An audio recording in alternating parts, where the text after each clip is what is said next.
अपने खराब mobile phones को अगर आप कचरा समझ के कूड़े में फेंक रहे हैं तो जनाब बहुत बड़ी गलती कर रहे हैं आप, क्योंकि आपके मोबाइल फोन्स में गोल्ड होता है, सोना।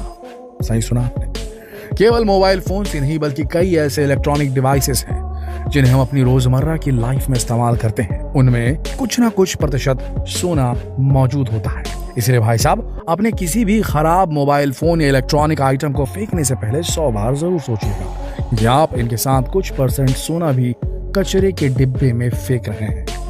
आपको बता दें कि तमाम इलेक्ट्रॉनिक सामानों में इतना सोना होता है जितना खदानों से बड़ी मशक्कत के बाद निकाला जाता है। एक अमेरिकन सर्वे के मुताबिक एक मोबाइल फोन में तकरीबन 0.034 ग्राम गोल्ड का इस्तेमाल किया जाता है।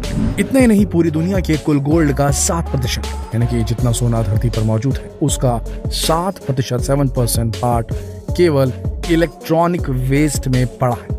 हैरान हो गए ना?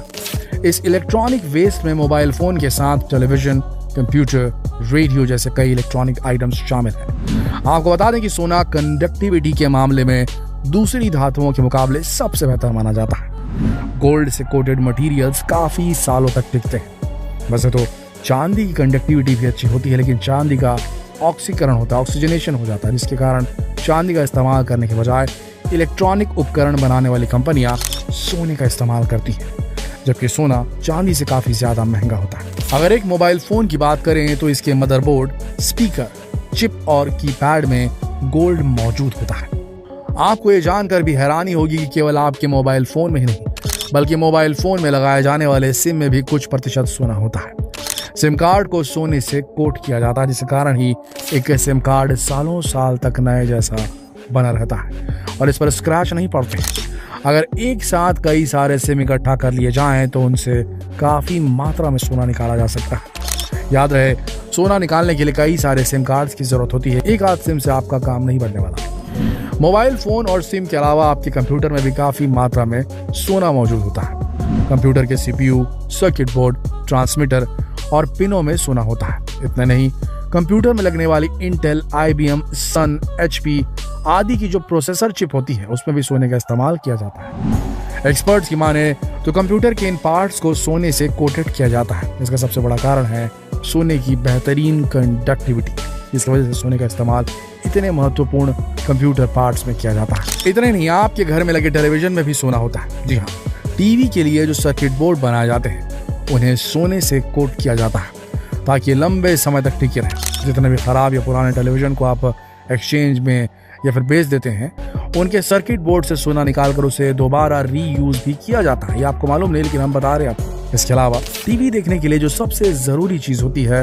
वो है टीवी का रिमोट, यानी कि रिमोट कंट्रोल। उसमें भी सोने की कुछ मात्रा मौजूद होती है। रिमोट का साइज चाहे छोटा हो या बड़ा, हर तरह के इलेक्ट्रॉनिक रिमोट कंट्रोल में गोल्ड छिपा होता है। अब आपको जरूर याद आ रहा होगा कि आज तक न जाने कितने रिमोट आप फेंक चुके हैं। खैर, रिमोट के अंदर प्लास्टिक पर प्रिंटेड सर्किट बोर्ड लगा होता है, जिसमें सोने का इस्तेमाल किया जाता है। 1980 के दशक में बने जो स्टीरियो सिस्टम होते हैं, जिन्हें कुछ लोगों ने आज भी संभाल कर रखा होगा, क्योंकि ये इतने मजबूत होते थे कि सालों साल टिकते थे। और अगर ये आपके पास अभी भी रखे हैं तो आप खुश हो जाइए, क्योंकि आपके इस पुराने स्टीरियो सिस्टम में थोड़ा नहीं बल्कि अच्छी खासी मात्रा में सोना मौजूद है।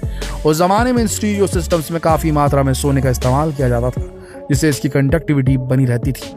बाकी जो लेटेस्ट टेक्नोलॉजी वाले आजकल स्टीरियो सिस्टम आने लगे हैं, इनमें भी सोना मौजूद होता है, लेकिन पुराने जमाने के स्टीरियो सिस्टम के मुकाबले बेहद कम इस्तेमाल होता है आज की तारीख। इसके अलावा अगर आपके पास VCR, CD या DVD प्लेयर है जो खराब हो गए हैं या चलते भी हैं, तो मुबारक हो, इनमें सोना अच्छी मात्रा में मौजूद होता है। आपको बता दें कि VCR, CD या DVD प्लेयर के सर्किट बोर्ड में सोना लगा होता है। रिसाइकलिंग के लिए एक्सपर्ट्स इन मशीनों के सर्किट बोर्ड से आज भी सोना निकालते पाए गए हैं। आमतौर पर इन मशीनों से निकलने वाला सोना बहुत ही पतला छिलका सा होता है, जिसे गलाकर नया आकार दिया जा सकता है, लेकिन ये सोना प्योर और मजबूत होता है। आपने पुराने शॉर्टवेव रेडियो तो देखे ही होंगे, हो सकता है कुछ लोगों के पास अभी भी हो। उसमें भी अच्छी खासी मात्रा में सोने का इस्तेमाल किया जाता था। वैसे अब तो इस तरह के शॉर्टवेव रेडियो आने बंद हो गए हैं, लेकिन अपने दौर में ये रेडियो इतने मजबूत हुआ करते थे, ये सालों साल चलते थे। उसकी एक वजह यह भी थी कि इसकी अच्छी कंडक्टिविटी के लिए इसमें भी अच्छी मात्रा में सोने का इस्तेमाल किया जाता था। अब ये तो रही आपके घरेलू या रोजाना की लाइफ में इस्तेमाल होने वाले इलेक्ट्रॉनिक डिवाइस की बात, जिनमें सोना मौजूद होता है। लेकिन चलिए अब आपको बताते हैं कि आखिर इन सारे इलेक्ट्रॉनिक वेस्ट से सोना कैसे निकाला जाता है। सबसे पहले इन सारे इलेक्ट्रॉनिक वेस्ट को एक साथ सोने को गलाने वाले बर्तन में रखा जाता है और उसे पूरी तरह से गलने दिया जाता है। इस इलेक्ट्रॉनिक वेस्ट को जलाने के बाद जो बेकार की चीजें होती हैं वो राख के रूप में उससे अलग हो जाती है। उसके बाद बाकी बचे इलेक्ट्रॉनिक वेस्ट को एक बार फिर से उसी बर्तन में डालकर भट्टी में डाल दिया जाता है। इस प्रोसेस के लिए किसी भी तरह की भट्टी का इस्तेमाल किया जा सकता है, चाहे इलेक्ट्रॉनिक भट्टी हो या फिर कोई दूसरी पारंपरिक भट्टी। इसके बाद पूरे इलेक्ट्रॉनिक वेस्ट को 1700 डिग्री गर्म करने के बाद उसे निकाल लेते हैं और एसिड की मदद से साफ करके कॉपर को अलग कर दिया जाता है। इसके बाद इस पूरी तरह से लाल हो चुके गर्म इलेक्ट्रॉनिक वेस्ट को निकालते हैं और लौह तत्वों को अलग कर देते हैं। फिर इसे 1700 डिग्री टेम्परेचर पर एक बार फिर से गर्म किया जाता है। कॉपर को अलग करने के बाद बचे सामान को फिर से एसिड में डाल देते हैं। इसके बाद उसे अलग कर देते हैं। इलेक्ट्रॉनिक वेस्ट का वजन कम से कम 2 किलोग्राम होना चाहिए। ई कचरे में यह हिस्सा ज्यादातर सर्किट बोर्ड का होता है, इस बात का भी खास ध्यान रखिए। वैसे आजकल लोगों में भी इलेक्ट्रॉनिक वेस्ट से गोल्ड निकालने का शौक पनपने लगा है। आपको ऐसे कई YouTube वीडियो भी दिखने को मिल जाएंगे जहाँ लोग आपको सर्किट बोर्ड या सिम कार्ड और मदरबोर्ड से सोना निकालकर दिखा रहे होंगे और आपको भी सोना निकालने का ट्यूटोरियल दे रहे होंगे। लेकिन आप ऐसा करें उससे पहले हम आपको बता दें कि इलेक्ट्रॉनिक वेस्ट से बारीकी से सोना निकालना इतना आसान नहीं होता। इसके लिए कुछ खास उपकरण, बर्नर और कई तरह के रसायनों की जरूरत पड़ती है और अगर आपके पास ये सारी चीजें नहीं है और इसकी जरा भी नॉलेज नहीं है तो इसकी कोशिश बिल्कुल ना करें। हम ऐसा इसलिए कह सकते हैं क्योंकि अगर ठीक तरह से इसके प्रोसेस को नहीं किया गया तो इसमें आपका काफी नुकसान हो सकता है। आप सोना निकालने में तो नाकामयाब होंगे, साथ ही आप अपना इलेक्ट्रॉनिक वेस्ट भी बर्बाद कर देंगे। इसके अलावा इनसे निकलने वाला हानिकारक धुआं आपकी सेहत को भी नुकसान पहुंचा सकता है।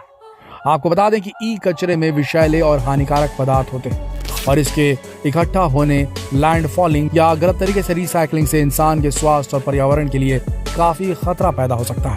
कुछ रिपोर्ट्स के मुताबिक इलेक्ट्रॉनिक वेस्ट अब पूरी दुनिया के लिए खतरनाक भी साबित हो चुके हैं। आपको बता दें global e waste monitoring report 2022 के मुताबिक साल 2019 में दुनिया भर में 53.7 मिलियन मीट्रिक टन ई कचरा पैदा किया था और साल 2030 तक ये 74.7 MMT तक पहुंचने की उम्मीद है। और अगर इसे कम करने का कोई उपाय नहीं निकाला जाता तो ये काफी खतरनाक साबित होगा। ई कचरा बनाने में भारत का दुनिया में 3रा स्थान है और अकेले साल 2019 में ही भारत ने 3.23 MMT ई वेस्ट कचरा पैदा किया हुआ है। भारत में बढ़ते उपभोक्तावाद मतलब ज्यादा से ज्यादा इलेक्ट्रॉनिक चीजों का इस्तेमाल करने की आदत के बीच इस ई कचरे को मैनेज करने में काफी दिक्कतों का सामना करना पड़ रहा है। ऐसे में आप अपना और अपने आसपास के लोगों की सेहत को ध्यान में रखते हुए अपने पुराने ई कचरे से गोल्ड निकालने की कोशिश ना ही करें तो बेहतर होगा। उम्मीद है आपको ये वीडियो नजर आई होगी। वीडियो कैसी लगी कमेंट करके जरूर बताइएगा। वीडियो के साथ आखिर तक जुड़े रहने के लिए आप सबका शुक्रिया, धन्यवाद।